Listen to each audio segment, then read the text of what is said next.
Mikey Sherrill, the Democrat nominee for governor of New Jersey, has put out her comprehensive energy plan, which basically involves distracting everybody from what actually caused energy rates to go up, which is King Philip the Unaccountable's energy plan, and trying to blame PJM, which is the group that is the energy grid operator.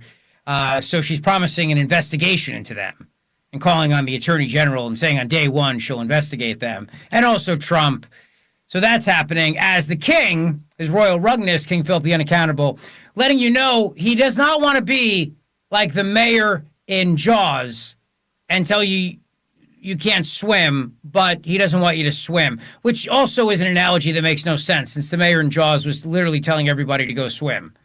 But Murphy has no clue how to even be, like, he can't even be funny. So he's telling you can have a beer on the beach, though, and I don't know if that's an official royal decree or not, but we'll examine that as the show goes on, because it's because we have a hurricane coming up, and we're not going to get any of it, but the waves are going to be rough, so, you know, everybody has to panic. And the other thing, too, is that apparently now no more yoga pants, no more leggings. Gen Z has decided, they've dictated it. Baggy sweatpants are back. So there goes my reason for going for the gym. That was it. It's the only reason I had left, and that's out. So I'll be skipping leg day tomorrow. Like I needed another reason, right? I'll tell you, though, we're going to see where all this Epstein stuff goes right before I got on the air today. Oh, and it's National Radio Day. So happy National Radio Day. And on National Radio Day, I'm very happy that I chose this thriving industry. Some days I regret not getting into Stagecoach, but I, for one, am happy and feel like radio's got a very promising future, especially on the AM band. But in all seriousness, I am grateful to you, Zeoli Army, however you listen to this show, which is probably not on a radio anymore, but regardless, thank you for listening. However you listen, particularly if you listen on podcast, if you know what I mean, if you catch my drift. You should probably listen more and more on podcast, especially as I trash Soros more and more on Fox News. Wink, wink, nod, nod. Anyway, as I was saying, what was I saying? I don't remember exactly. Oh, I know, Epstein. So a judge, right before he got on air, came out and said they're not going to unseal any of the grand jury testimony. Another judge said that today. I'm not surprised. They said most of the information lies with the DOJ. Now, Chairman James Comer of the House Oversight Committee has said DOJ turn over the information, and DOJ needs to turn over that information. So I remain optimistic on this Wednesday, which is basically Thursday, which is my Friday, that we will get the information we need, thanks to Chairman Jim Comer and the House Oversight Committee. I could be wrong, but I don't think so. And I feel very good about this because, you know, Bill Barr testified, the former Attorney General, deep state hack, and said there's nothing that he's ever seen that led him to believe that Donald Trump will be implicated in anything. Not that I ever thought for a second that he would be, but there's no reason to try to distract from anything. Gavin Newsom, though, has a lot to try to distract people from, like his failed policies. So let me explain to you what Gavin Newsom is doing right now. Today was announced that Bed Bath & Beyond will no longer operate stores in California. For the past week or so, Gavin Newsom has been doing this very bad Donald Trump cover band impression, where he's been tweeting in all caps, trying to act like Trump. Democrats, particularly the Obama bros, the Obama Pod Save America bros and the Midas Touch bros, and I read this whole article in Politico today. And the article was basically saying, I know it's shocking that I prepped for the show, right? I know. I had some time to kill, so I decided to read something. The article was basically saying, well, Gavin Newsom is shining a light on Trump's tweets, and MAGA doesn't like it. It doesn't like what it's revealed. I got news for you. MAGA has been fighting this battle over Donald Trump's tweets since 2015, 2016.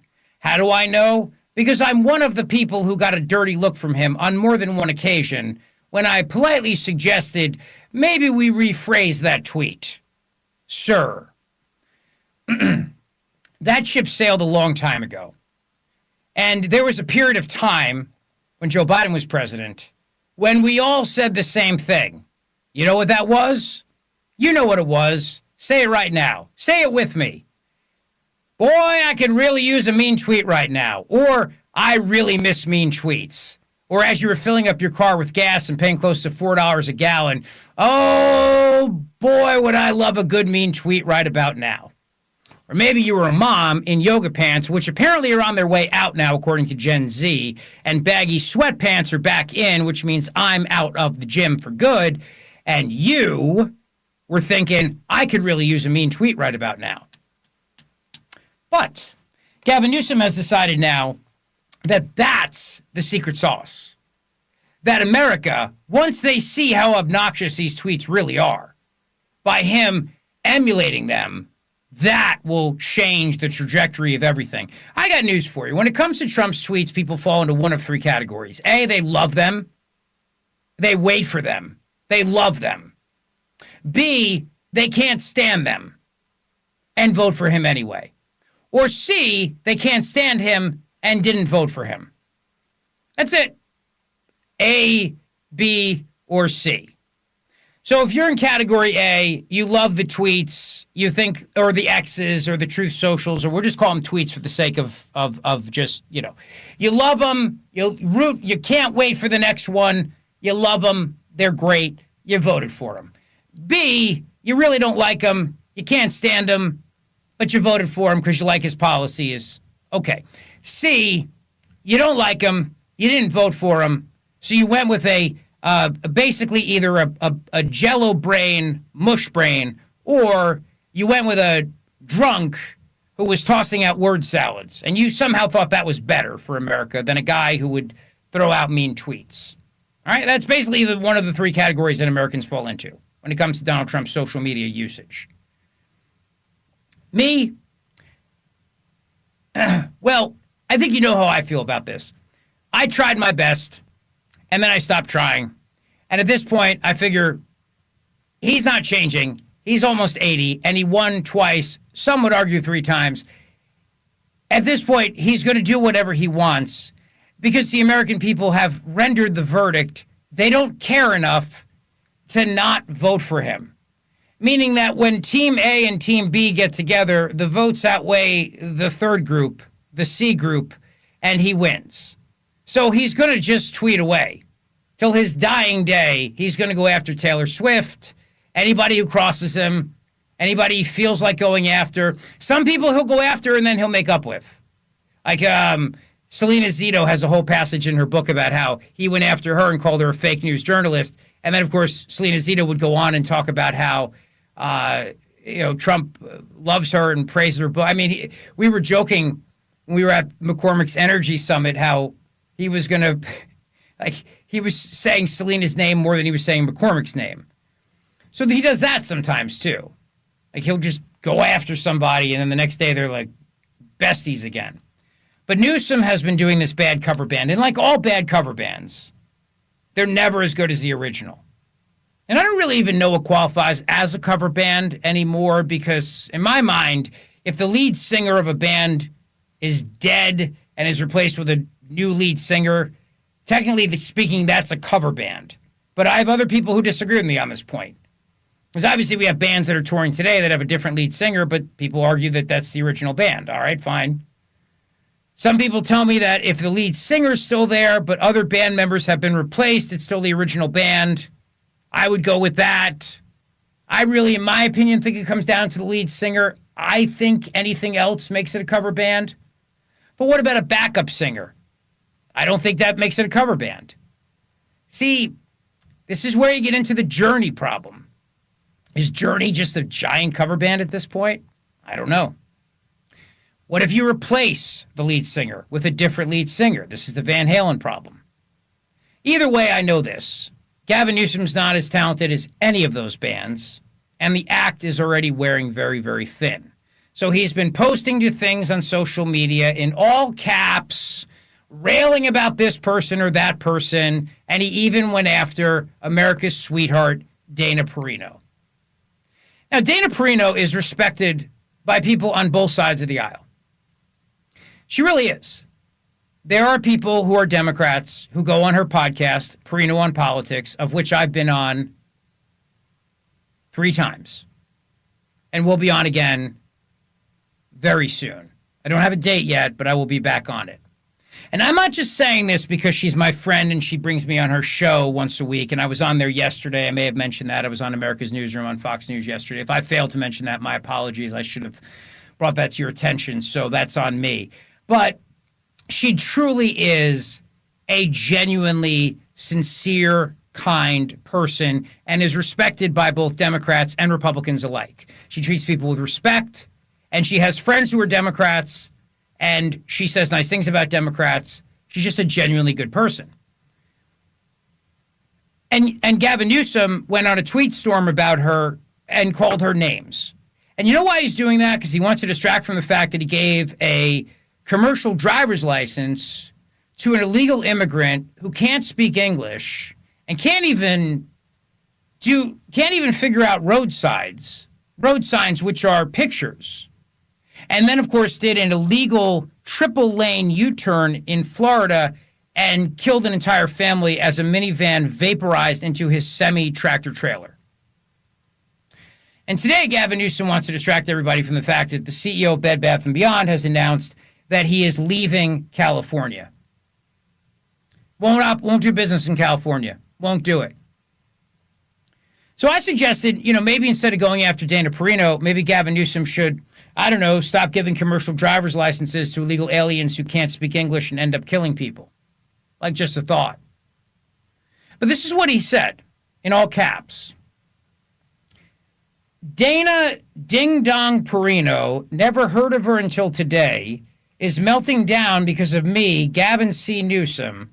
Fox hates that I am America's most favorite governor, ratings king, saving America while Trump can't even conquer the big stairs on Air Force One anymore. Trump has lost his step, and Fox is losing it because when I type, America now wins. Thank you for your attention to this matter, GCN. Now, obviously, what he's doing here is he's attempting to satirize Donald Trump. Doesn't take a genius to see that, obviously. He's attempting to do a parody of Donald Trump.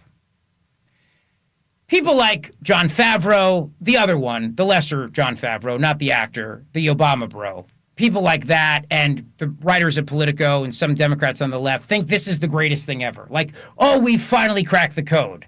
This is the secret sauce. We figured it out now. This is how we'll stop Trump. We'll shine a light on just how gauche his tweets are. Nobody cares. Nobody cares. But here's the problem. You've just gone after Dana, who's a sweetheart, who's not in the Trump administration, and all she said, the only thing that she said, was that Gavin Newsom's wife should take the phone away from him because this doesn't work for him. And if he actually wants to he's got a very big job, and if he wants to go for an even bigger job, then he should probably put the phone down and focus on that job. This is what Dana said the other night on The Five, which led to Gavin Newsom going after her. And frankly, I think Dana's giving him pretty good advice. Cut number 6. The other thing is, or at the debate, the other thing for me is that for the last week, Gavin Newsom, why am I giving him advice? You have to stop it with the Twitter thing. I don't know where his wife is. If I were his wife, I would say, "What? You are making a fool of yourself. Stop it. Do not let your staff tweet. And if you're doing it yourself, put the phone away and start over. And if he's got a big job as governor of California, but if he wants an even bigger job, he has to be a little bit more." So let's understand this now. Because of that, he decides to unleash on her on social media. Now, for Democrat Party insiders, they go, "Oh, this is great because we're shining a light on Trump and Trumpiness." You know how many other politicians have tried to do this? A lot. You know how many he's worked for? 0. Because there's only Trump. And Trump gets away with this because he's this just unique politician at this unique moment in time, and there will never be another one of him again. And anyone else who tries to do this will not get away with it in this manner. Her point was carve your own lane. be creative and do your own thing. And everybody in the governor's office who, instead of taking a public salary and doing something to serve the public, is doing something on the clock, because this is not being run by his campaign. These are people who, much like Josh Shapiro has a whole army of social influencers who you're paying for if you're a Pennsylvania resident. Same thing with Newsom. He's got a whole army of social influencers who you're paying for if you're a California resident, who are doing this on the taxpayer's dime, who are going out there and attacking Dana Perino and other people as well. Good use of your taxpayer dollars, right? Meanwhile, in reality, because social media is not real life, except for a certain generation, in reality, the CEO of Bed Bath & Beyond has announced that he is leaving the state. Matt, do we have that clip loaded up by chance? At least the audio? I have the audio, yeah. Yeah, let's take a listen. Go ahead. We've made the decision to not open in the state of California. And while it was a big place for business in the past for Bed Bath & Beyond, it's just too cost prohibitive. At some point, some business needs to take a stand and remind the state of California that while they keep reminding us that they're the fourth largest economy in the world, that's going to dissipate over time. They won't do it because of the regulations, because of the crime, because of how expensive it is to do business there. And I've told you before, another industry that has left California, Hollywood. Oh yeah, the signs there. The movie studios are there, but they don't make the movies and TV shows there anymore. It's gone. The industry's gone. They now film in Georgia. They film in Austin to a degree. I was listening today to a report on NJ 1015 how Happy Gilmore 3, they shot it all over New Jersey, and how much money it brought into New Jersey, because Netflix just built a big studio where the old Fort Monmouth used to be. They also film movies in the UK and they film in British Columbia, but they don't film in California. Now they have offices there. When we did the Universal Studios tour with our kids, there was a Wicked balloon outside the office of the guy who's the producer for Wicked, but they didn't shoot Wicked there. And that same balloon you could buy at ShopRite or the Acme. How do I know? I bought it for my daughter. That's right. The producer has an office there, but the movie's not made there. No, the movie was shot someplace else. So Newsom thinks this is what we have to do if we're going to beat Trump. We have to change our tactics and be like him. I think he looks like an even more of a jackass. I think he looks like even more of a snake oil salesman chameleon, and it doesn't work. But I also think it looks incredibly petty. The problem is you've got all of these Obama bros who are fueling this on, and CNN and Politico and all these other people who are going, this is great, man. You're giving Trump a taste of his own medicine. You're showing Trump to be the clown that he is by exposing his social media. They're forgetting that Trump won. Trump won. Despite his tweets. In spite of his tweets. However you want to phrase it. It's like when people argue with me, it's, I could care less or I couldn't care less. Guess what? I couldn't care less. And please don't send me an email or a tweet telling me which one it is, because I really could care less. But it's just kind of like that. Trump won in 16, some would argue 20, and he definitely won in 24 by a lot. As in the whole electoral college, popular vote, every swing state, et cetera, et cetera, et cetera. And he was just saying whatever he wanted to say. Now, they held him back to a degree on the campaign trail, maybe more so disciplined, but he was completely undisciplined in 2016, despite my best efforts, and he still won. And nobody said he would win, and he still won. My point is, no one cares. And yet, this is how the Democrats think they're going to beat him, by letting Americans know just how mean Trump sounds when he goes after Taylor Swift. Because I sent the Dana Perino tweet to a friend of mine who doesn't like Donald Trump. And I said, why is he picking on Dana, who is America's sweetheart? And she wrote back and said, Taylor Swift. And I said, well, it's a little bit different here. Taylor Swift got involved in politics. She didn't have to, but she did. She got involved in politics. She chose to endorse. She didn't have to. She chose to get involved in politics, and, she chose to do that. But Dana Perino works in the industry. She's there. She's on Fox. She does it. That's her job. She's there every day. She offered up some free advice to Gavin Newsom. And he decides it's a good use of his time, not on his own personal time, not his campaign time, but to have a staff member paid for by the state of California to send that tweet out from the California press office. I mean, think about that. To go after a Fox News broadcaster who was offering him up some friendly advice. Because they hope that that's what everybody talks about, and not the fact that he gave a driver's license, commercial driver's license, to an illegal immigrant who couldn't speak English or read English road signs and vaporized the family in a minivan. Or how Bed Bath & Beyond has said, we will not operate in California. How Hollywood has fled the state. How millions of people have fled the state. How they have wasted billions of dollars on a train to nowhere that has not been built. Not a single track has been laid. How no homes have been rebuilt after the LA wildfires, or maybe like 2 have. It is the ultimate distraction. And the more you shine a light on Trump, the more the light's going to shine right back on you. But here's the problem for you, buddy. Trump's not running again. You are. At least, we think you are.